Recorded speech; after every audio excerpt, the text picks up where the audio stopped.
What's up, everyone? Before we get to today's show, don't forget to hit the like, subscribe, share, download, listen, and whatever other button there is, and leave us a review wherever you do listen. This ensures that we can continue bringing you the great guests and amazing content like we have today. This week's guest, Professor Adem Redzovic, is a Fight to Win veteran, has run academies in the U.S. and Europe, produced amazing BJJ instructionals, and taught seminars at some of the most respected academies in the world. On this episode, Professor Adem discusses injury recovery as we age, longevity in the sport, the mental, physical, and emotional connections made in jiu-jitsu, and so much more. Here's the RŌL Radio with the owner and instructor at Downtown Jiu Jitsu Club, Chicago, Professor Adem Redzovic.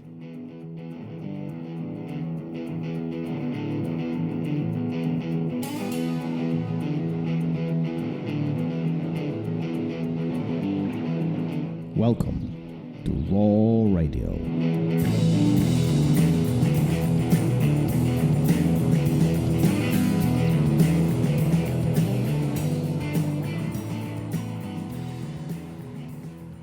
And we're alive. Gary, how are you, sir? I'm good. Bad news right off the bat, though. I forgot my coffee.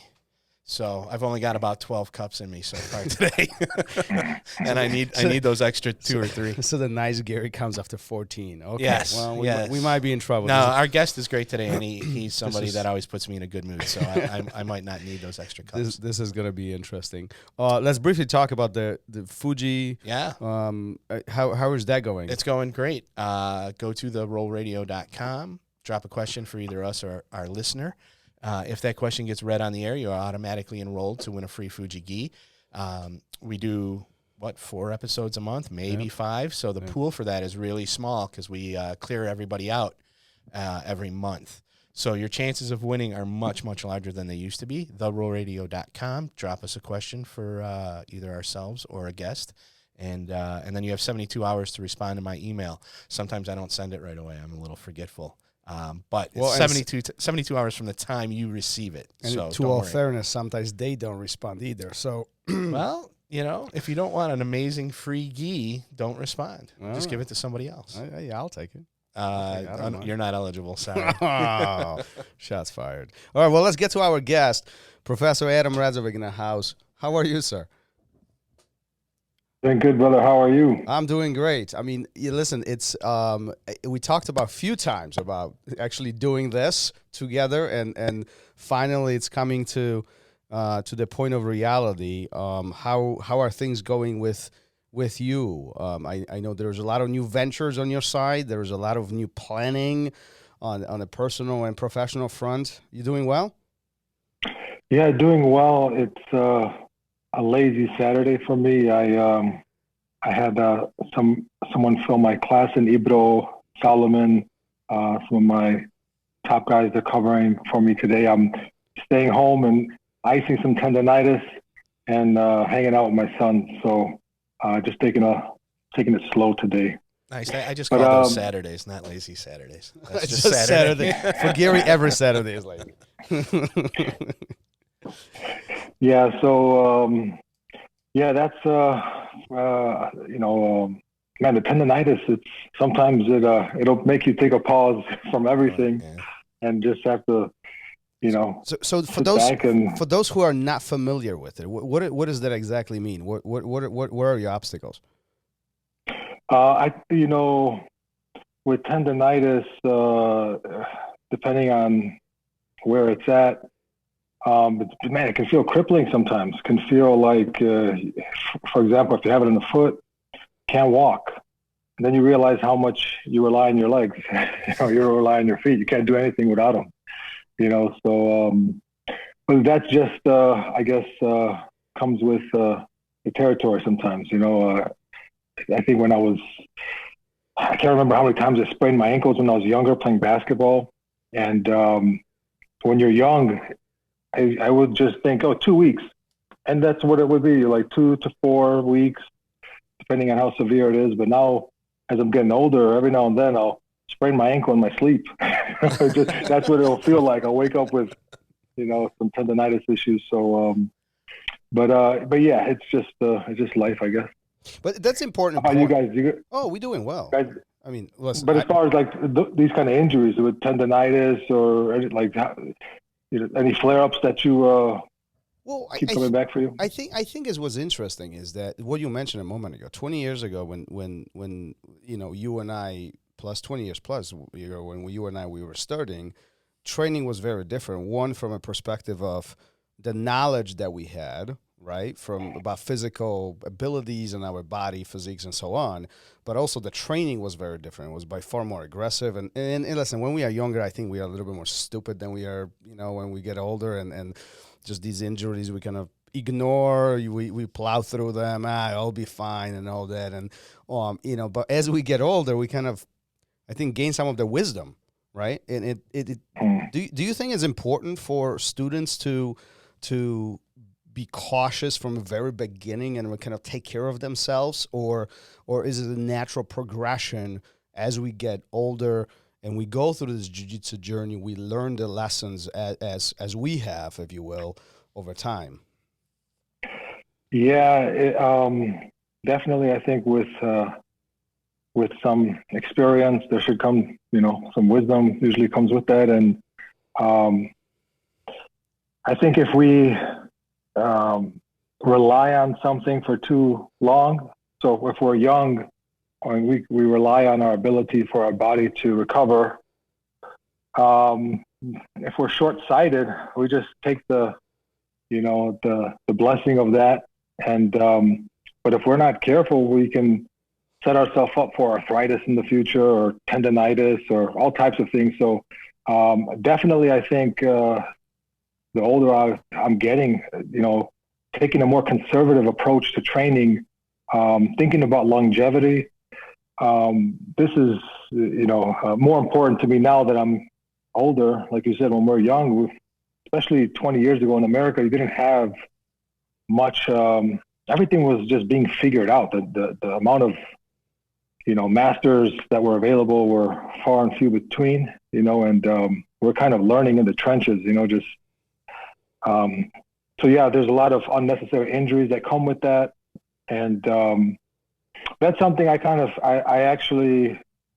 enjoy kind of sharing some of my mistakes with the newer students to hopefully prevent them, from going through some just, unnecessary type of injuries. As I'm getting older, I'm starting to see that this is just, if we're going to live an active lifestyle, whatever it is, jiu-jitsu or basketball, whatever you're going to do that you're going to be serious about, the art of recovery is kind of just as important as that skill you're seeking out. Because if you don't master the art of recovery, you're going to have all these check engine lights popping on and off, and sometimes it's going to stop our path to mastery. Yeah, what I was going to ask is, how much did ego play in that for you? Being able to go hard, work hard all the time, recover quickly, and then as age starts stepping in, did the ego, was that something hard for you to deal with? Man, this injury, this tendonitis I have now is my ego, I think, had a major role in it about 15 years ago. I remember training with one of my cousins. I'm older than him, so naturally in life, kind of felt like, I gotta beat the younger cousin. And I remember I had his back one time in training, and I'm on my way to tap him out. I had my legs crossed, and you know what happens, when you cross your legs on someone's back. So he applied this footlock, but again, I'm the older cousin. I'm always the one who's winning, and I have your back. But that foot is starting to pop, So I remember the first pop I tried to my ego was like, just eat it, absorb it.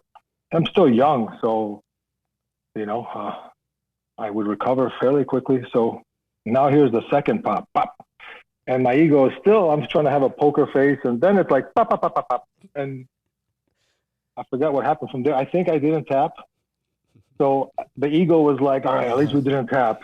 But here I am 15 years later, icing my foot. So something that's interesting, if the reason why I think that I'm icing the foot is because when the tendon attaches to bone, and again, for those of you who are going to take like medical advice from me, don't. But this is what I'm regurgitating from my research. Like, if the muscle is injured, the body produces scar tissue to help it regenerate. If the bone is fractured, broken, the body produces like calcium, like more bone. So that one injury is like right where the ligament attaches to the bone. So it produced bone under the ligament. So there's a constant rubbing. You know what I mean? So that can happen. So for those people who are young and they're just getting into these gunfights with their feet, just keep that in mind. Like, you'll recover when we're younger fairly quickly.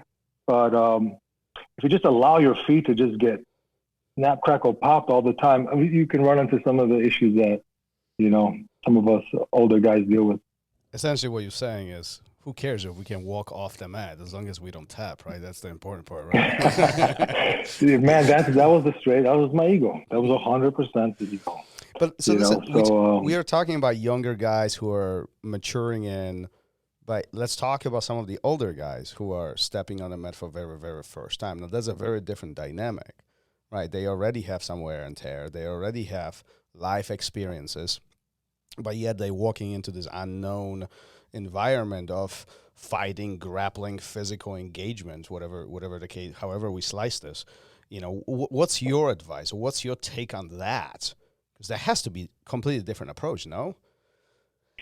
I think so. I think, I recall talking with Steve Maxwell, and this actually I think is just good advice, or taking knowledge from people who are older, because they've been through these different stages.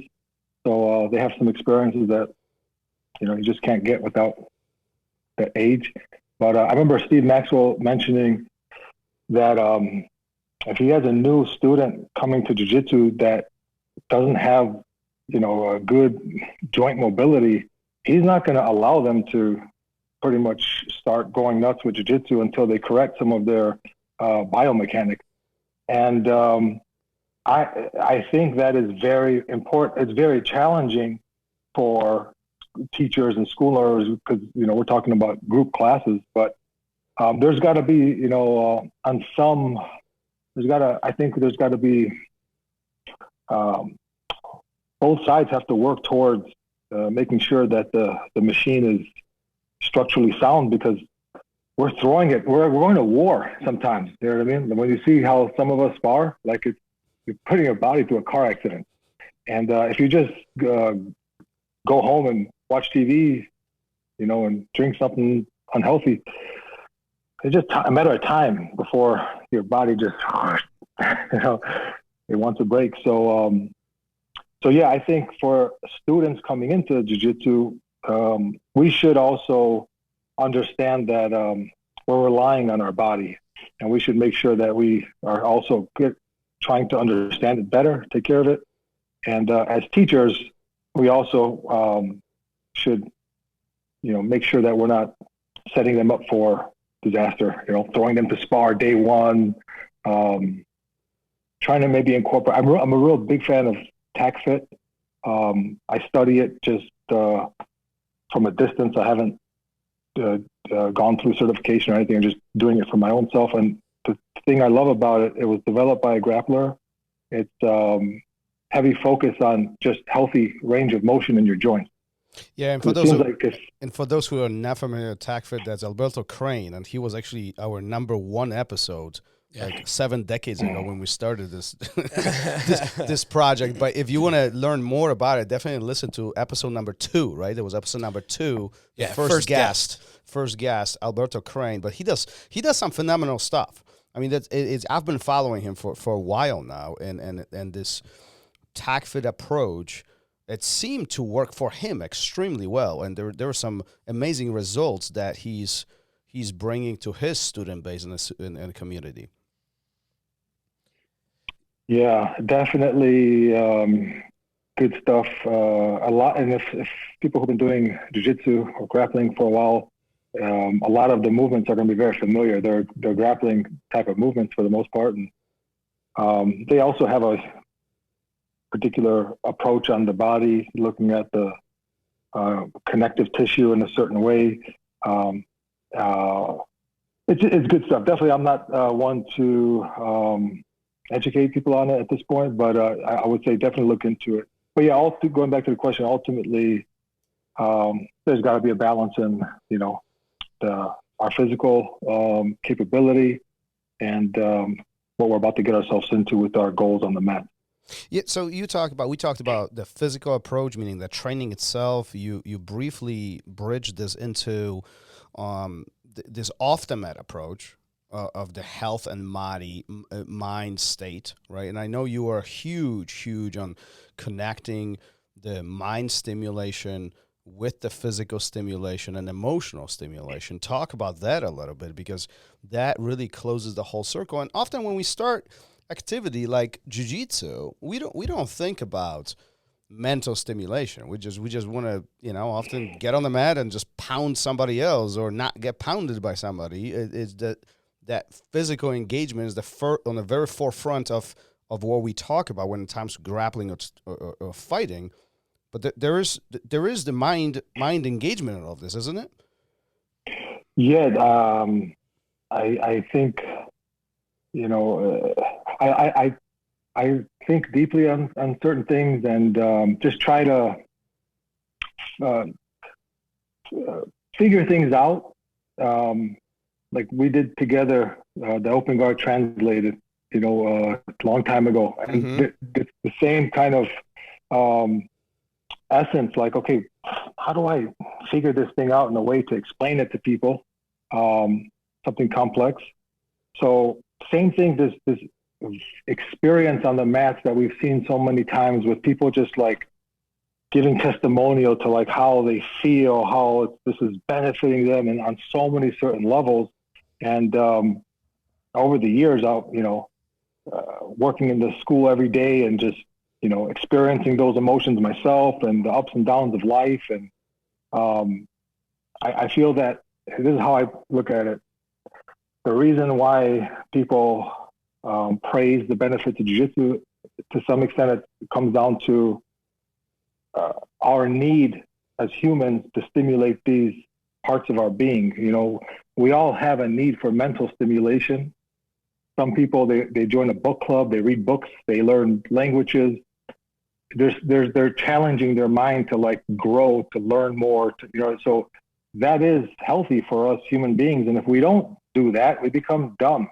Sometimes,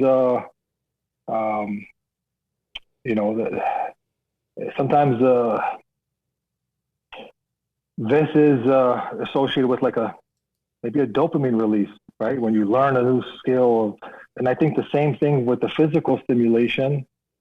We're getting it on the mat sparring, but some people, they bring their running shoes with them whenever they travel, and they make sure to run every morning, etc. Whatever gets that heart pumping, that physical stimulation. As humans, again, dopamine release, so many benefits. And if we don't do it, it's the opposite direction. It can be associated with, who knows, maybe depression, right? Like the emotional stimulation. We're on the mats and we're getting to know each other. We're part of a community now. We're part of a tribe. This is like a tradition. This is just almost in our DNA, to be, we're tribal in our past. There's just so much benefit to being connected to a community and to be with like-minded people. So much so, I always recall this study, the Harvard study, that wanted to figure out what was the major reason for people who live a long, happy, healthy life. Is it their climate, their income? The study concluded it was healthy emotional relationships. That was the major contributing factor to people living long, happy, healthy lives. So being a part of this community for over 20 years, I've gone to funerals, I've gone to weddings, I've gone to birthday parties. I've gone to so many different gatherings that feel that need for healthy emotional relationships through jiu-jitsu. So I look at it like that. Mental, we're learning. We got to learn this technique. You got to learn the berimbolo. You got to learn the half guard. You got to learn and that's the thing. Like, even if it's something that people don't, how people are. We all have different views and opinions on so many different things, and it extends the technique too. And even if I don't like a certain technique, I still feel that we have to learn it, because you have to, keep your mind challenged. So that's why that's my understanding of what makes jiu-jitsu special. Because even if we didn't get these stimulations through jiu-jitsu, as a human being, if you were still getting these stimulations, I think you'd be a happier person. So that's where I think the spiritual side comes into it. Like, if you're learning something, if you're exercising regular, if you're a good member of your community and you're, involved, you're getting emotional stimulation, I think you're going to be a happier person. I think you're going to feel spiritually also more fulfilled, just your spirit. Because if you're neglecting all of those, I think that's when you feel spiritually down, or that's associated with just negative energy, negative vibes, just lack of progression. So that's why I think what we do is special, because you're fulfilling all of them at the same time. If someone goes to the local pub and they're watching the Bulls game, Bears game, whatever game, they're getting emotional stimulation there if they're with their friends and they're, enjoying each other's company. Maybe a little mental stimulation if there's someone in that group who's kind of like sharing knowledge, but physical stimulation at the pub is probably not going to be quality. And who knows, maybe there's the drinks at the pub are not going to help with that either. But I think you get what I'm saying. Like, that's what I think is unique about what we do. We're getting it all there potentially at the same time. Do you think that's why we create such a strong bond on the mat and off the mat with the people we train with? Yeah. I definitely think it's over time, you're starting, the time is just adding up. I remember when I was younger, I started to have, people who I didn't even like. I would hang out with them for so long. Like, I almost feel like I have to protect them like a friend. They're a friend of mine now, just because we spend so much time together. So I think to some extent, if you if someone we were white belts together, we were blue belts together, we were purple belt. Before you know it, people 10 years. And you have a lot of mutual memories. It's almost a form of an extended family member based off of memory and just volume of time and, network and all that. So, yeah, it's definitely... It's hard to believe that you actually don't like somebody. I'm just saying. No, I've known you for many years. I just like a lot of people. Well, I think there's a commonality to it that, at least in my life, there's people that I can share the mat with, have a great time with, and we're diametrically opposed on most issues, right? We don't see eye to eye on anything except when we're here together. And if you can retain that off the mats, then yeah, you can carry those bonds with you everywhere. Whether you really like the person or not, you have something that you've bonded over. And I think that jiu-jitsu is one of the few things I think that can really do that for people. Well, they often say that mat is like the equalizer, right? Whether you are a mechanic, doctor, or teacher, police officer, whatever, however old you are, however young, however physically fit or not fit you are, wherever you are in a spectrum of the world, mat kind of evens everything out. It's all about that jiu-jitsu, and that's why it's such a unique environment. Personally, I just think that you can have such a large group of people from different parts of the world, different personalities, different communities, and they all here with the one world. Like, you don't see that often when you look at it as a world as is today, especially. Mm-hmm. And I think also you earn each other's respect, and if we can respect each other on the mat, well, then why can't I respect you off of it? Why can't I carry that with me? This dude just, tapped me out 4 times in a round. I got to respect that.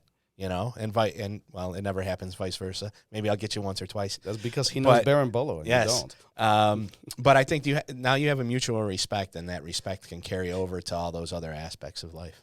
Yeah. Yeah, it can be a tool for breaking so many prejudices, stereotypes.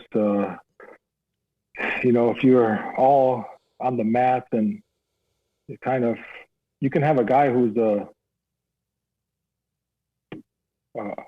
king, and he's on the mats with a scholarship student, teenager. There's a guy who just came out of jail, potentially on the mats with the guys, on the side that locked them up. We have so many worlds coming together. Especially if there's a person who's living in a little echo chamber, they don't get out much. They're always hanging out with people with the same worldview as them. It can be even more impactful now if you're regularly going to a space where all these different groups come together, and you realize that this is reality. I don't know how you guys saw, in the last year when the connection was broken, when we all had to stay away from each other. It seemed like mental health issues were on the rise. People, even just not, toxic nonsense stuff, you know what I mean? Just ridiculousness just seemed to be, for whatever reason, just kind of more prevalent than ever. And I think that's kind of what happens when you separate people, when you just keep everybody's, so I'm not saying, what I'm saying to talk about, hey, we shouldn't have been the whole COVID. No, just as human beings, we are social creatures, you know what I mean? And I think there's a lot of value in, having all types of people come together, and I think there's just only good can come from that. Yeah, and definitely there is a social component to jiu-jitsu, right? It's not only this training part, but there is definitely this engagement and creating these relationships in between people. I said this on the show so many times.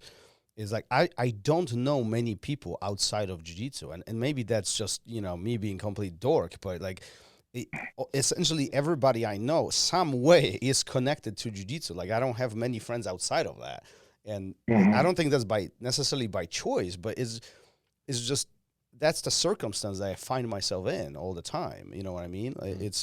And that creates bonds for many, many years. Some people come, some people go, but you still have this common denominator, if you will. It's the jiu-jitsu.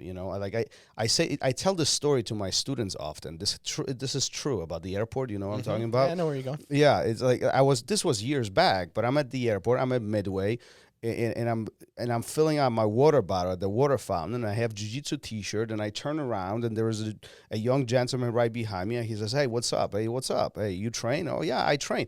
And then we start talking, and time flies by.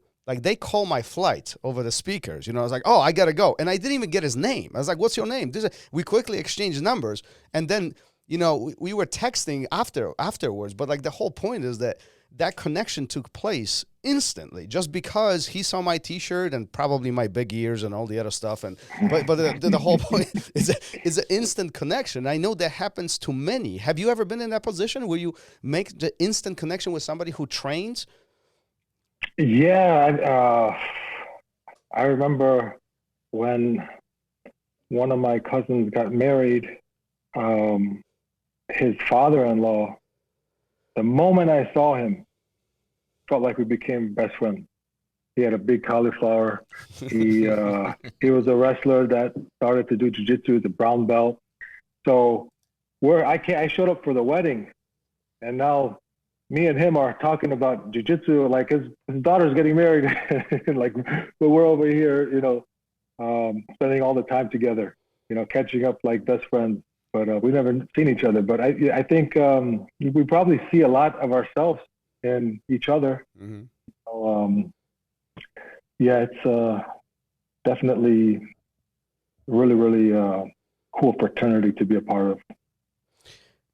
as we go through this journey of jiu-jitsu, right, we develop these relationships. And at times we find, I want to pick your brain on this semi-controversial topic in jiu-jitsu, and that's particularly training at different academies, different gyms, different places. And let me frame this in a sense of, we develop these relationships, and you mentioned it yourself, we are part of this team. Like sometimes we feel like we want to protect this group. This is my group. These are my guys. These are my girls. And then sometimes we find ourselves in these positions where either we have to go train somewhere else or somebody does go train somewhere else. And in old school jiu-jitsu, that was very, very frowned upon. And we have a handful of guests on this show who made that clear. You don't go train anywhere else. No, God forbid that you're going to go train somewhere else. No. But we live in this 21st century, and life is not so cut and dry. What are your thoughts on training, cross training in multiple places? When it comes to the jiu-jitsu from culture and from the skill sets perspective. I remember those days as well. When I began to train roughly 20 something years ago, it felt very territorial, very much like, almost like gang-like, the way a lot of us approached it. I think as the internet started to develop, techniques were starting to become shared widespread, and competition. It was just basically more. I think that's what kind of was what shifted the culture. The culture went from, very taboo to train with people outside the team to like very almost strange now if you don't allow your students to train somewhere else. It's very controlling. So I also recall when I started to see a lot of cross training taking place, it was always at the top level. Like the people who are at the highest level, it was, if you really want to be the best, you have to, take advantage of the best training you can get. And definitely there are some reasons not to train with the other teams because, you don't want them to learn what you know. But again, now information is being spread, widespread now. So that reason is not as much of a reason anymore. And now you bring that to America. Generally, it feels like we do things here in a way where we want to have everything more systematic, and we want to know, what's the curriculum and how am I going to get to my goal, et cetera. So it seems almost like a handicap these days if you're not allowed to train with anyone else. But if to the instructors who have, those policies, I can understand as well. I think there is some reasoning to it, but I'm on the side of cross training. I think it all comes down to attitude. If someone comes to my school with a good attitude, I don't care what patch they have. I think, Thomas, did my sound quality change? It changed a little, but we can still hear you. I think everything's fine. Okay, good. I'm sorry about that. So yeah, that's been my approach because when I started to train jiu-jitsu, pretty quickly I started to teach just out of necessity. We didn't have much available. So now I remember as a blue belt, purple belt, to have the ability to train with someone really good is, they were so far and few between. So to look at it from, I'm not going to train with him because he's from this other team. I don't know. That's just always, I felt like if you're trying to get better, take these opportunities to train. There are unique circumstances. Things are, everyone has their own way of going about things. But I just thought it was basic math. Hey, you're good. I want to get better. You feel like training. Okay, we're not gonna. It's not a fight. We're about to just spar, do some jiu-jitsu. Only good can come from that. I'm not concerned about people learning something that I do. Again, information is being widespread, and I always found it really cool when I would see like Marcelo Garcia wins the ADCCs, and then he goes and shows the world what he did. He's not hiding the technique, you know? And I remember when someone asked him about this, he said, that's how I'm going to get better. When people are now, they know what I'm going to do. I have to learn something new. I have to do something different.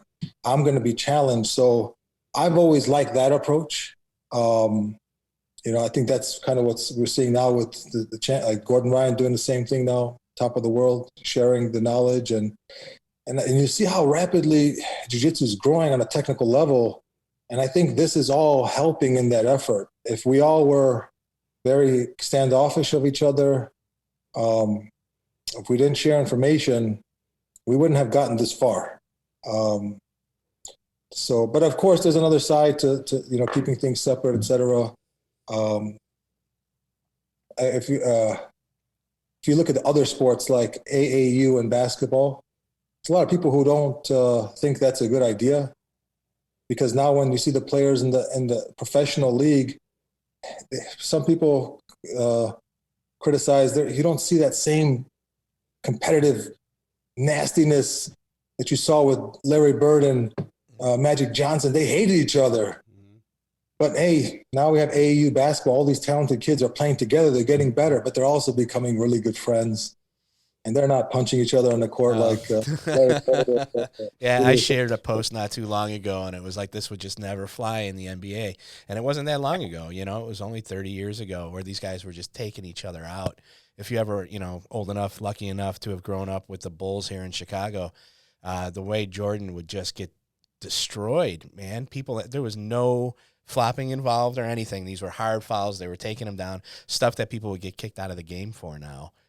Was a regular thing back then. It was. And some of the critics, some of the people who criticize the modern players who don't seem to have that same type of nastiness to them, they say it's from the cross training at the early age because they develop these relationships.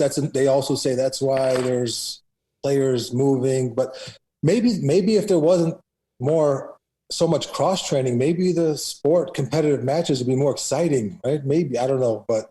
So let me ask you this. So why do you think, and first, I completely agree with you 100%. Cross-training is so important for students. As instructors, we can't often provide all the perspectives. And by students training somewhere else or dipping into multiple different sources, it gives them a very different perspective, right? And this is all about growth of the students. But when we look at it, there are still some facilities and some academies or some teams that do not allow this. Forget about not allowing. This is really frowned upon. It's almost against the rules. So why is that happening? Yeah, the one thing that comes to mind that I do feel that if an instructor, because we're kind of talking about so many different paths, right? Like as far as like student-teacher relationships, you have some places where there's going to be one instructor with 100 students on the mats, or you might have like one instructor like, you're my only student. I don't remember. Do you remember my good friend Bulgarian Barry? Oh yes. From back in the day, he used to have he'll take on like one student.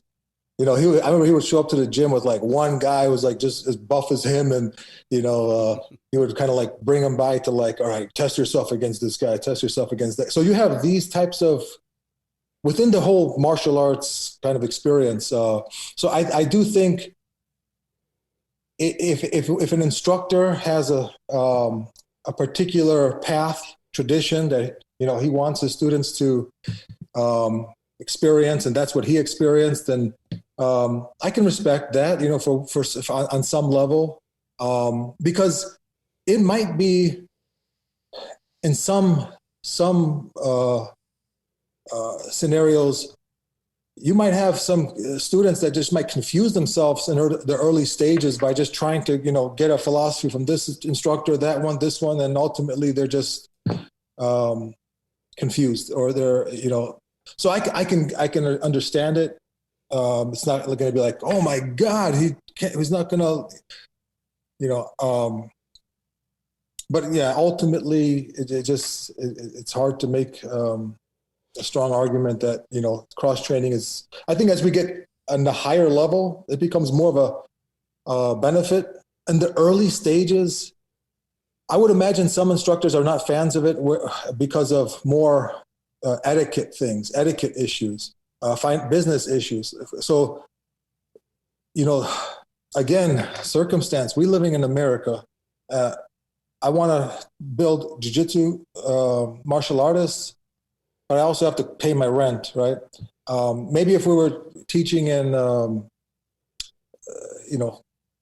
somewhere in some country where the government funded everything and we don't have to worry about that side of the experience, and we're just going to focus 100% on teaching, maybe we'd do things a little bit differently. But for the people who are trying to manage a school and keep their business afloat, if you get some people who are coming in and they're cross-training and they just have bad etiquette, maybe they're soliciting students to go to the other school, and they're just basically making things more complicated for this instructor who's also the businessman, who's just trying to, have more control over his program and his, I can see where it can become a little bit, flare up some insecurities. But don't you think that if we do something well, so let's just hypothetically say, there was an instructor, he's a phenomenal instructor. He built a phenomenal academy with great system.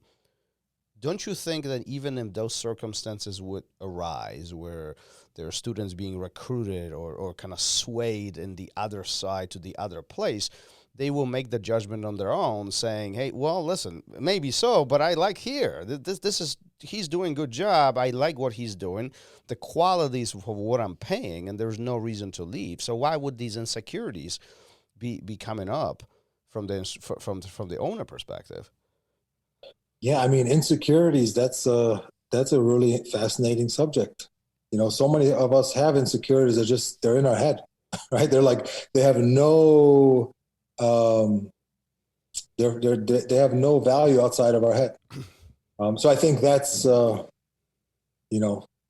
everyone perceives them differently, right? So, but yeah, I think ultimately it's probably insecurity on some level, as to why I wouldn't allow it might be insecurity that I would lose students, or I would lose the influence in my students' mind, or I would lose but for me personally, I'm 39 years old right now.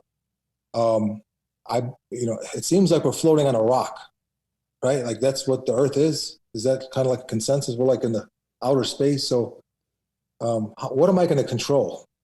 We're floating on a rock, man. You know what I mean? So I think the more I try to control things on this rock, the more of a miserable person I become. You know what I mean? So just enjoy the ride, do what you got to do, focus on yourself. And that's the approach I like to take these days. If someone wants to come and train with me, again, good attitude, great.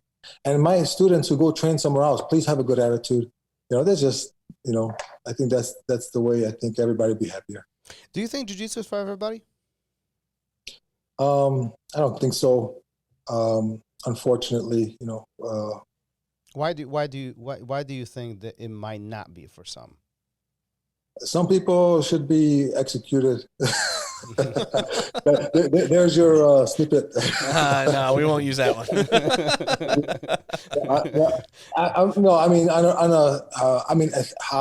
If definitely jiu-jitsu, the value of jiu-jitsu is for everybody. Like it's something that everybody can benefit from, and in a utopia, everybody would.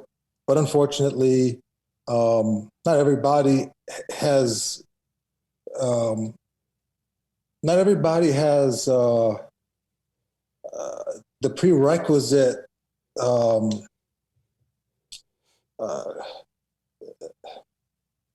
There's some people that you probably would kick them out the class for just being very rude to the other members. Mm-hmm. So for that person, good luck. Jiu-jitsu by yourself. Go figure it out. Right. It's not for you, man. You have to be a part of the community. You got to be an active participant in the positive vibe in the mat. So for those people who just come in with a super negative energy, Jiu-Jitsu can change that energy. It can, if you come into a good environment, it can definitely turn that into a positive energy. But hey, if you're unable to, for whatever reason, it's an unfortunate reality that, it might not be for you. It could be, there's some people their insecurities are going to keep them off the mat. They're so concerned about their ego being challenged by having to go and spar or do whatever you got to do to get you to the next level. No, so it's not for them. Because, I think in order to be in this journey, we have to exercise like these sacred practices, these things of like patience. A lot of people, they're not patient. They're not going to get their black belt this year, their first year of training. So they're not going to be signing up. They're not patient. Or they did sign up, but man, they're not kicking butt as quick as they thought they would. They're not patient. Oh, the arm bar, I learned it one time. I can't do it. This sucks. They're not patient. So for some people, they're not disciplined. So for some people, they're not dedicated. So I think for people to be on this path long enough and to do it properly, like you have to continuously tap into these sacred habits or practices, whatever is a better way of describing them. But unfortunately, a lot of us, maybe it's because at a certain stage in our life, we're immature or we're just whatever, like we're dealing with other things. Like, no, it's not for them. Hopefully everybody will be, have the physical ability, because you see people who don't have the physical ability, but they have the patience, they have the other things. And I 100% agree. And again, Gary already knows. I'm going to bring up one of my students, Hamza, here, who I love Hamza. I mean, you haven't had the opportunity to meet him, but he has his own challenges in life. There is a Gary. I don't know how to call this politically correct, but there are some challenges that Hamza is facing from a personal and physical perspective. But the dude is here every day. Every day. What a dedication. And recently, after a couple of years, he was rewarded a blue belt, and it was like I was almost crying. Like it was such an emotional moment for me, because I mean, he's one of the most attended students that we have here at RŌL Academy. It was mind-blowing. And forget about the obstacle that he's facing. In my mind, he's making everybody, all of us, including me, he's making me look like wimp. Well, I don't know about that part. And don't worry, we won't use the executing people part as our clip. We'll go back to we'll probably use the patience, all that stuff. That stuff is what we'll use. But staying on that topic a little bit, Robert Drysdale said that, jiu-jitsu can change you for the better, but it can also magnify all those negative aspects about you as well, and bring those to the forefront. And I think that we always talk about, the journey. People really got to figure out, what they want out of this and how it's affecting them. And the people that don't, I think, are the ones that, maybe it's not for.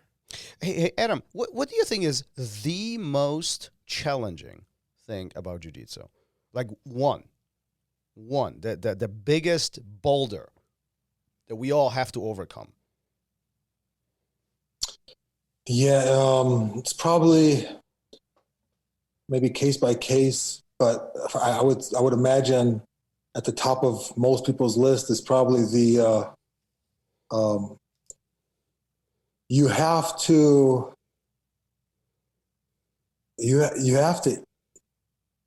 keep losing. You have to show up and continuously become frustrated, and then you got to show up again. So that in itself is a hill. I think a lot of people have a hard time climbing in anything. I think that this path of mastery is going to have some similarities on, most of the things we're trying to master.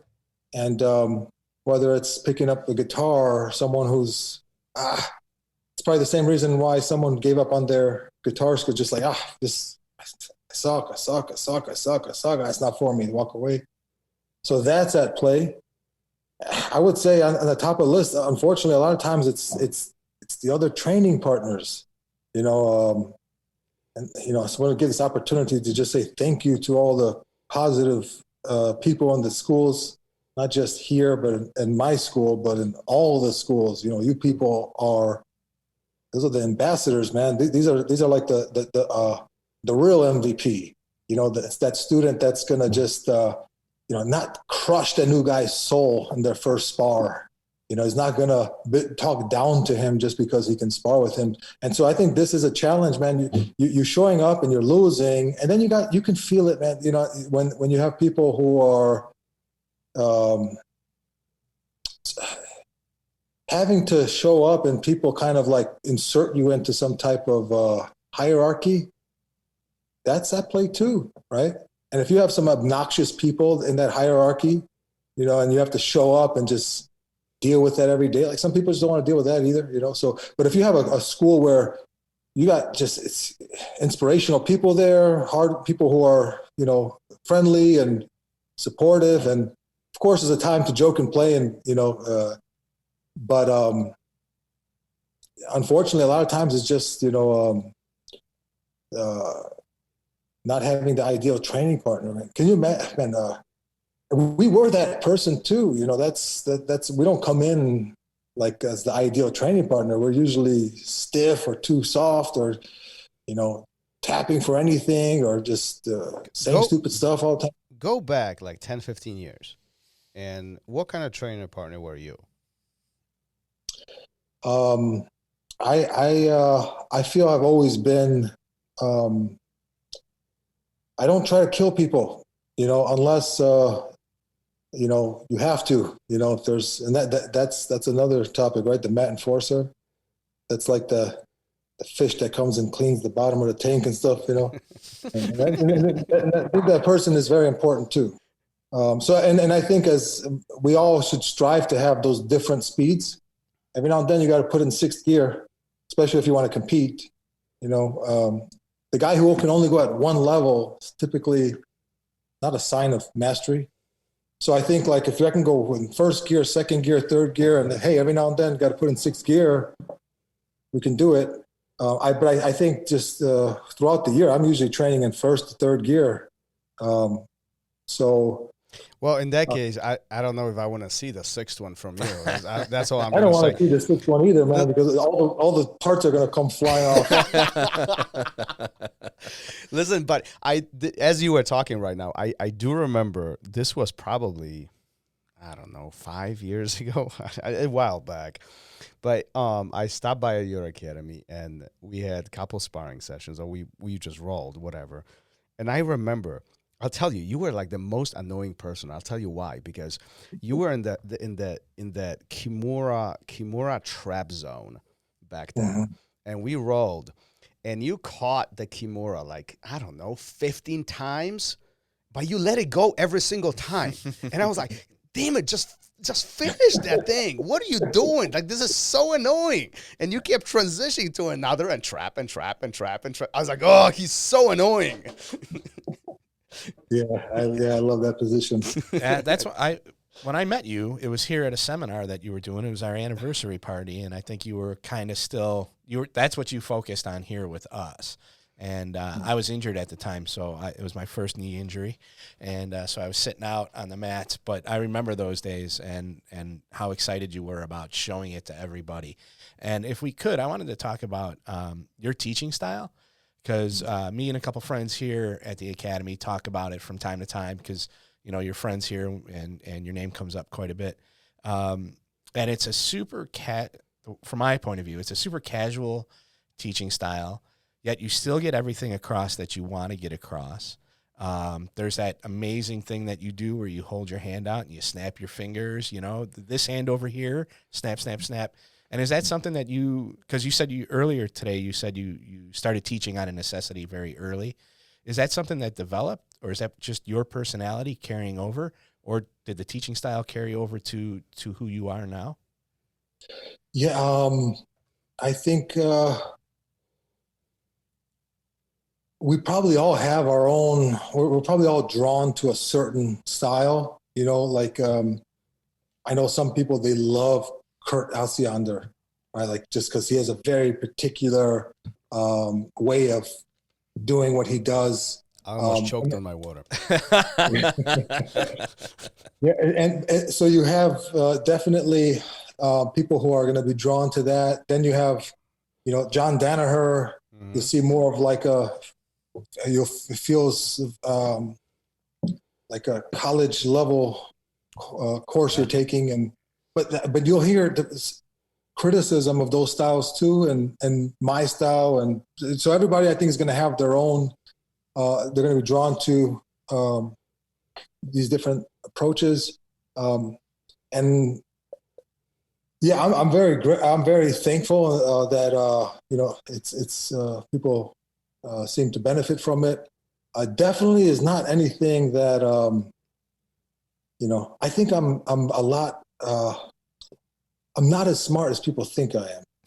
I probably have some learning disabilities that force me to like break things down on a very simple level, because most of the things I was, trying to figure out, I have to watch it 10 times before I can think I'm getting it. I don't get things on the first go around. So I have to watch things a lot.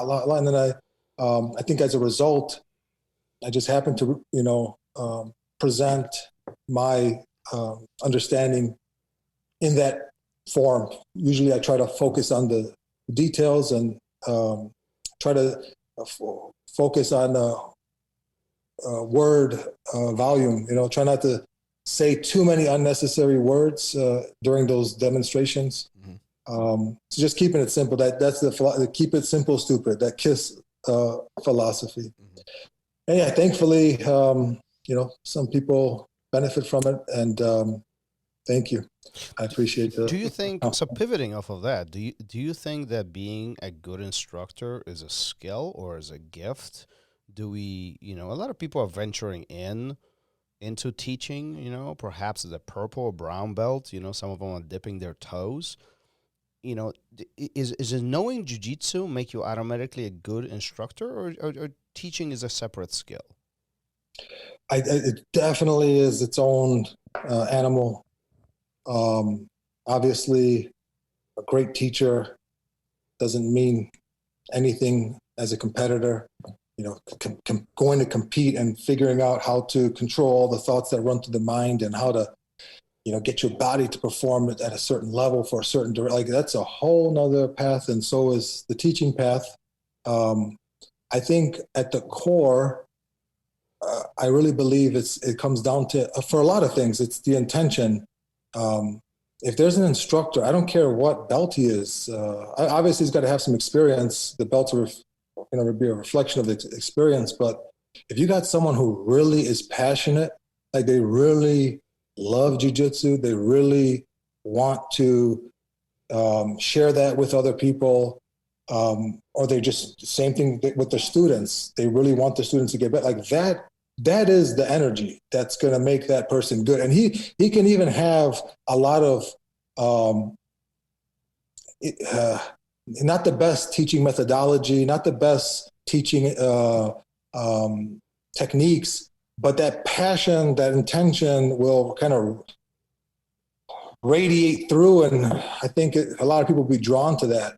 But we also all have an ego, and there's a side that comes that, hey, maybe you like the influence that comes with that position, or, being called a teacher or being the leader. Like, so if someone's coming in there with a selfish intention, motivation, then even if they have this pretty decent teaching methodology and technique, I still think the vibe is not going to be the same. I think it ultimately comes down to that. I'm actually working on my instructor program course, and I'm going to have that available digitally now for the first time, hopefully after the new year. But one of the subjects that we talk about is a principle called NBC. So as a teacher, you know what this is, Thomas, right? Like nobody cares. So if I go and I win some championship out there, or you get some notoriety, when you get back to the mats to teach class, you have to remember NBC. Nobody cares. Of course, people care on some level, but what they really care about is how much you care about them. And if you're the 10-time world champion, there's going to bring people to your class. Those titles are going to be very attractive to some, and they'll show up, but it's not going to keep them there. You know, that's why we'll see some people teaching martial arts styles that are not the most popular or most effective potentially, but their classrooms are filled. Their schools are doing well. So, you know, sometimes that's something we should, I think, take into consideration, you know. Imagine if you have a teacher that's only caring about themselves, their image, their whatever. They don't give a shit about you. There's no, other than maybe you win to make them look better or something. But other than that, imagine you have on the other side a teacher who's really is trying to get you to the next level, really trying to do things, you know, out of passion. So it's more like a service-based approach. I think that is going to be one of the determining factors between someone who's going to like or dislike someone's classroom. So essentially what you're saying is that attitude is more important than the skill of jiu-jitsu. Yeah. That's and again, who are we talking about, right? Like if let's say I'm the next Gordon Ryan, you know, I want to be the best in the world, then you can probably overlook a lot of the attitude things. If you want to go and, hey, look, I'm going to learn from this guy I'm going to forget about all the other issues, but this guy's got the cleanest technique. I'm going to learn from him. Like that's an approach, you know, and for some people that's the path. But if we're talking about the average jiu-jitsu school, like the 99%, these are the things that I think are going to stand out more to the 99%. There's always going to be there's always going to be exceptions, you know, but I think ultimately that's kind of like the feel for everything else. Of course, there's going to be different technical things we can learn on, you know, how to demonstrate technique certain ways that are going to be more receptive than others, and et cetera. But I think at the core, are they here for you, or are you here for them? So if you were to give a brand new student, or not even a student, somebody who's venturing into jiu-jitsu or planning or thinking about joining a jiu-jitsu, what would be the one thing that you would encourage them to look at as they explore the opportunities, from different academies? Is they're trying things out, they are doing their research. What would be the one thing that you would advise them? Yeah, you know, I get those questions a lot from students who, you know, who've moved to different parts of the world, and hey, where should I train? Here's the list of schools, and I think it's pretty easy these days with the access to knowledge to figure out if your teacher comes from a legit lineage. That's obviously you don't want to put your heart and soul now and find out, hey, you know, the school I'm training at is like completely illegitimate. You know, that is not. That's the minority of people's situations, but that's, I think, at the top of the list. Well, who am I training with? Where'd he get his rank from, or where'd he come from, et cetera. But as far as now, okay, the person has a legitimate path. They have a legitimate lineage. I think next is how do you feel in that place? You know, is it something you feel like showing up to regularly? So I think that's usually the advice I give. Here's a list of schools in your area. Go see if you can try one for free, because maybe one of them has a certain energy there that you just feel this is the place. This feels like home. Or maybe, you know, because of the something on paper, some title accomplishment of some instructor on paper, you overlook everything else and that's my place. And now you end up figuring out, and maybe, this is not the place for me, 2 months in, 6 months in. So I think ultimately you're looking for the energy in the room, energy from the teacher. And that's probably one of the easiest things to discover. It's hard to fake the passion. It's hard to fake that good, positive attitude that would be in the room as you step into it. Yeah, and you'll also see the fruits of that fall from the tree. You know what I mean? Like sometimes you have an instructor who has a very specific outlook on, the way people should grapple or perceive this experience, and a lot of times that's going to be reflected in the students too. So, I think it goes again back to connection. Like, just go and try. Take the step, just go in. And that in itself is like a hill you have to climb. Like, so many people probably committed to taking a class and just waited in the car and ended up changing their mind and leaving, you know what I mean, before their class time started. So if you can just make that inch by inch, little by little, one battle at a time, that's a battle. Go try out this class, try out that class. And even if you don't sign up at the first school, you might meet someone that you cross paths with down the line. So, and you're also going to just have a broader, understanding of your local community. So that's probably the advice. I would say just if the school is a legitimate jiu-jitsu school, accomplishments on paper are nice and definitely should be taken into consideration. But I think what trumps everything is the energy in the school. So go check it out. Awesome. Well, listen, before we wrap this up, amazing conversation. I would talk about this for literally hours. There's a lot I didn't get to. but before we wrap this up, every episode at the end, we have a couple questions that Gary takes a lead on. And they are very quick, rapid questions. We didn't tell you about this. This is a surprise for everybody. But Gary's going to take a lead at this. Some of them are funny, some of them less funny, but all of them generate interesting end to the show. Yeah. So number one is always, what was it like the first time you stepped on the mat? First time I stepped on the mat, my face was used as a cheese grater. As a cheese grater?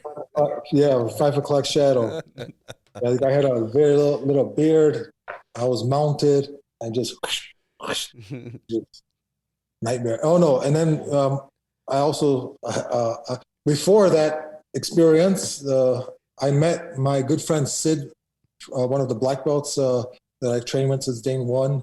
And I met him by seeing someone pop his shoulder back in place. So I walk in, we were at the Lakeview wrestling room, Lakeview High School in Chicago. The guys were training in the wrestling room. So I walk into the wrestling room, I see some guys popping Sid's shoulder in place.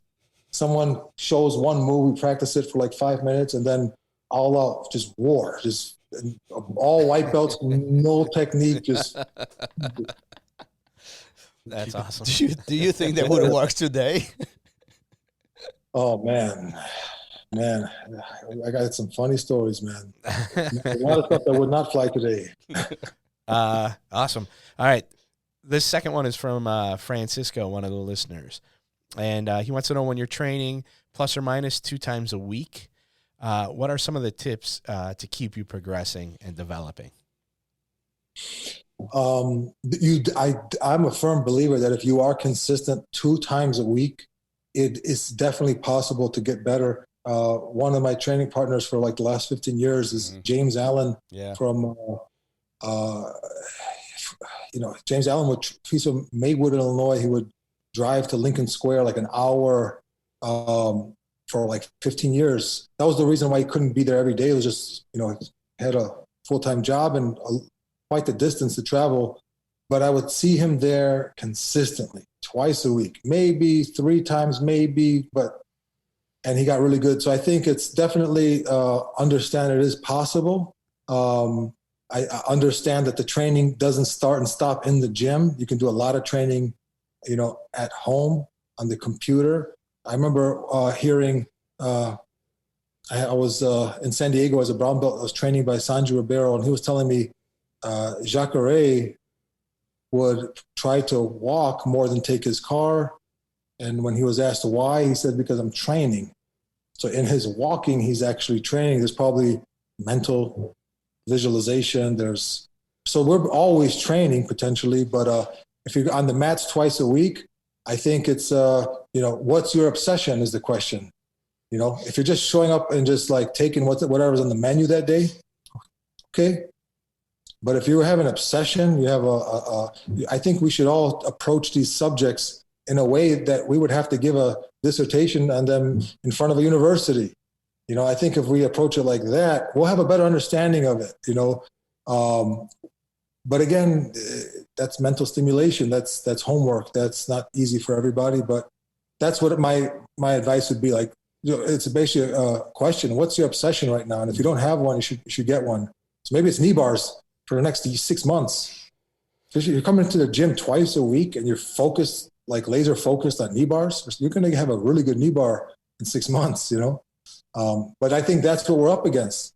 Consistency is not easy. Focus is harder than ever. We all have ADHD, you know what I mean? But I think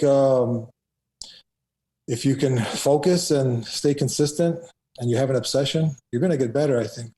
How important is that engagement off the mat?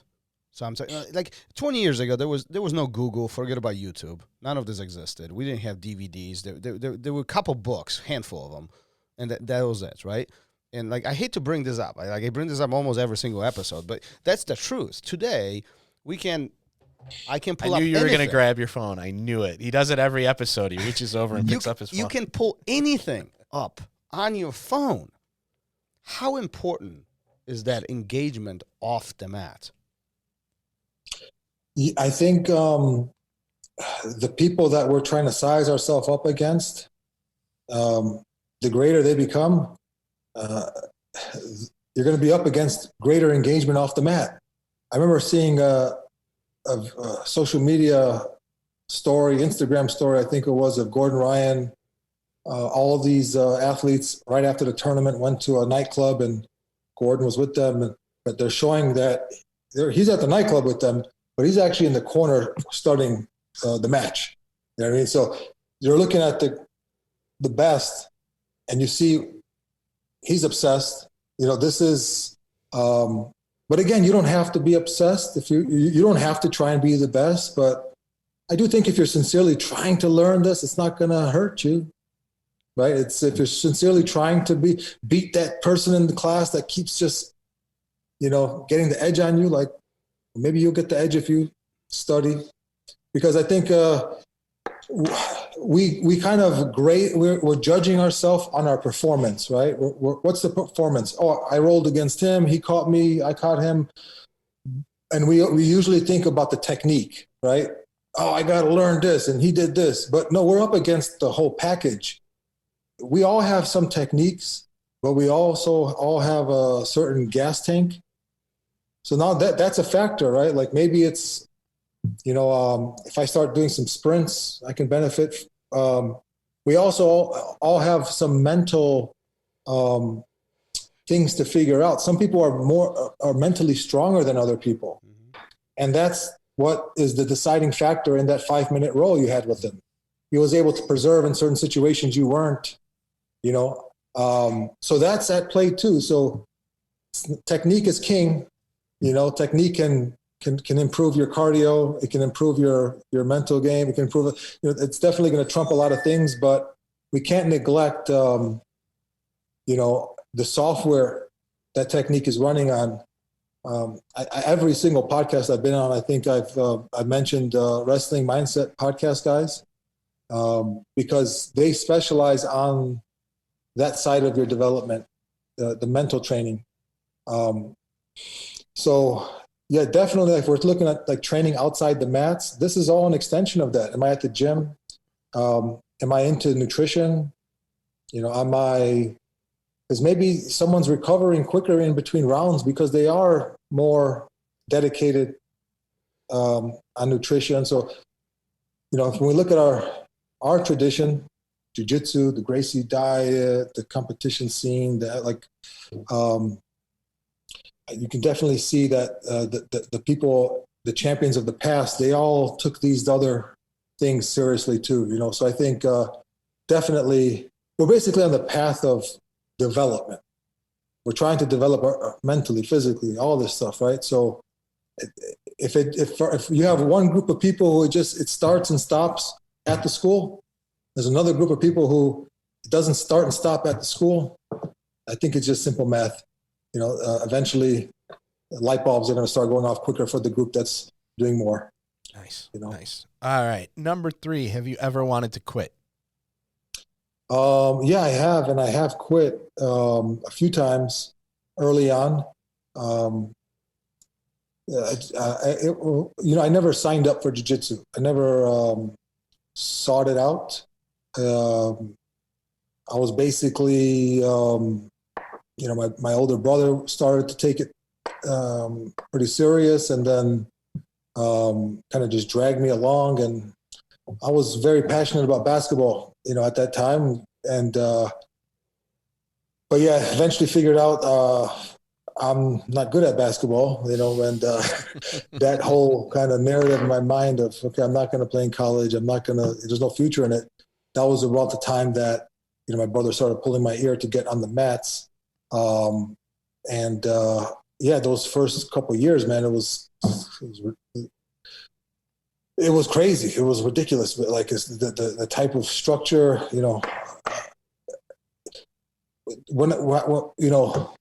we obviously know it's important to have good hygiene, right? We didn't know that back then. You know where my gi was? Would show up, and the gi is in a pile of soiled gis in the closet somewhere, never washed.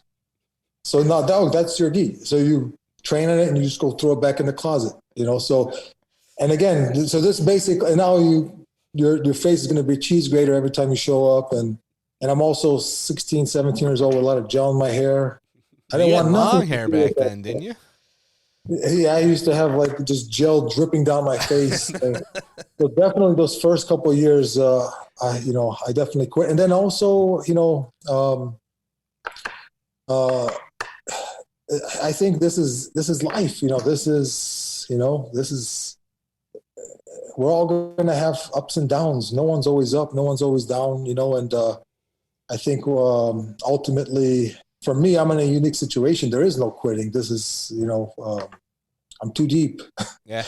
But yeah, thankfully I did not quit completely. Those were just a few breaks. But yeah, I think we all have ups and downs. We're dealing with so much stuff, and sometimes, if you're dealing with injuries and having to come back and like, man, is that a mountain I'm going to climb? And one quick note on this whole issue of quitting and all that.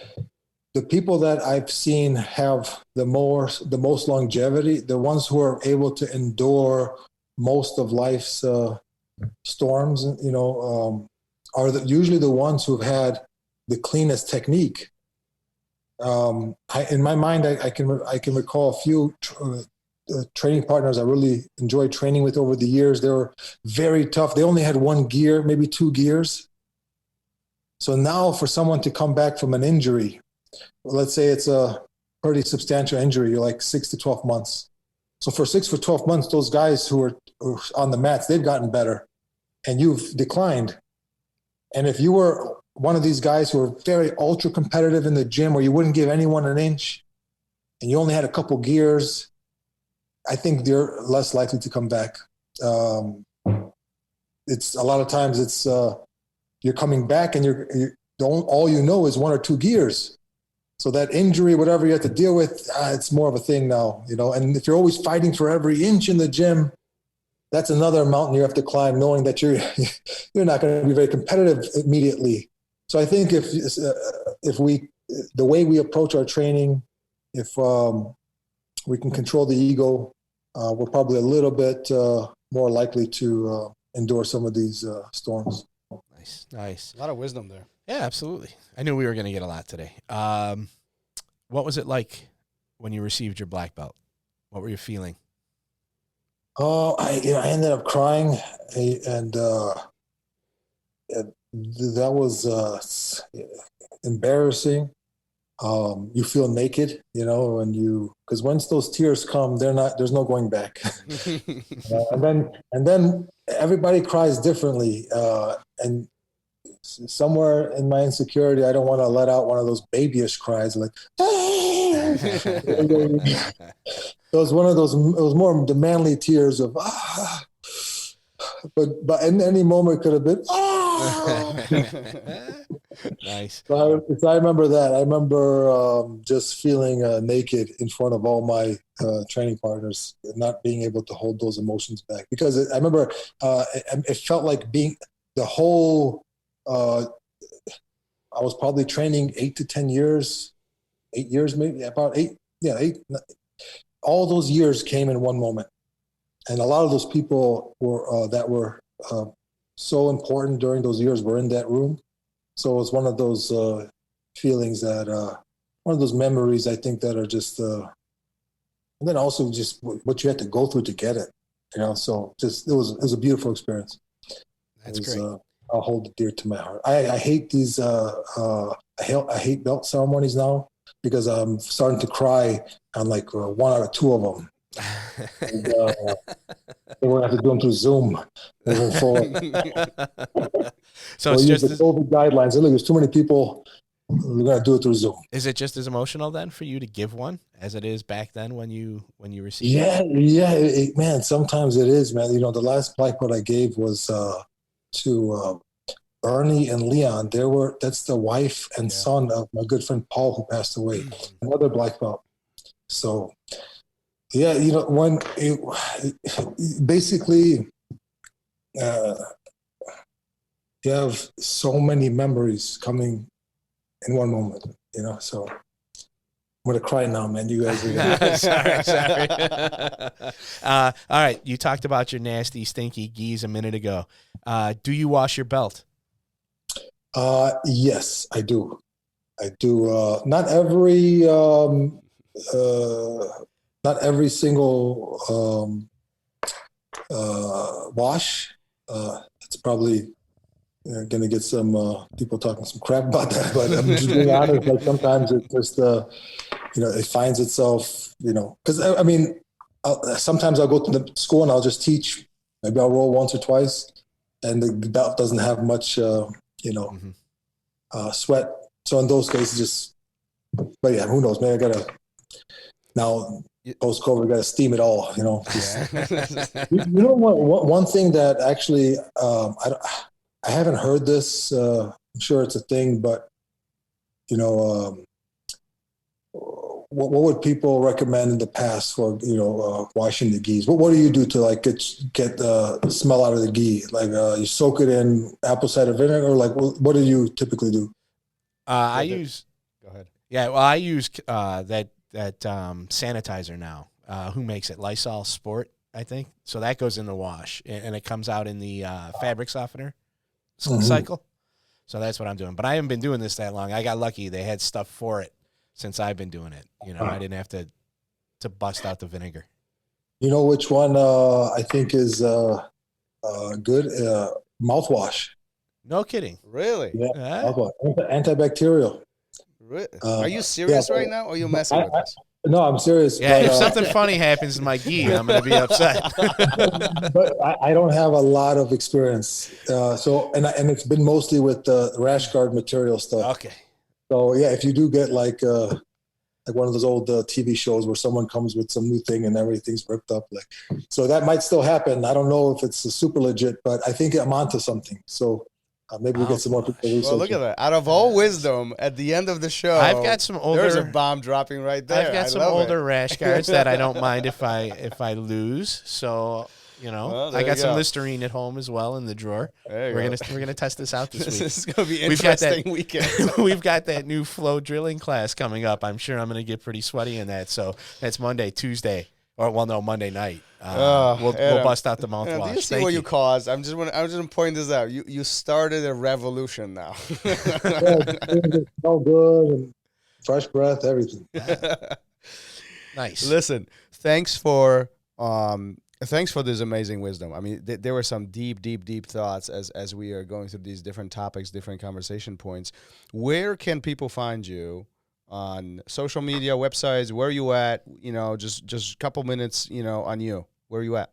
Yeah, basically, I am 100% immersed into getting this new vision I have up and running at the Downtown Jiu Jitsu Club, downtown Chicago. We're on Wabash and Adams. And basically, I'll be there on site. You can come see me for classes. I'll be there. If you want to get a hold of me on social media, you can send anything to those channels, Downtown Jiu Jitsu Club channels. Those will get to me, or I'm on Instagram, Facebook. And at the moment, I'm really excited to get this instructor program course out there, hopefully by not much later than after the new year, start to see some more about it. But yeah, I'll be totally focused on those projects for the near future. And if anyone's passing through Chicago, you're a student at RŌL Academy, obviously always welcome. And yeah, I'm here in Chicago, just grinding away, doing my thing. I love it. I love it. Well, Adem, let's wrap this up. Thanks for the great conversation. Thank you for your time today, and we'll definitely see you on the mat. Thank you, guys. Thank you. Peace. Peace. Thank you. Thank you for listening to RŌL Radio.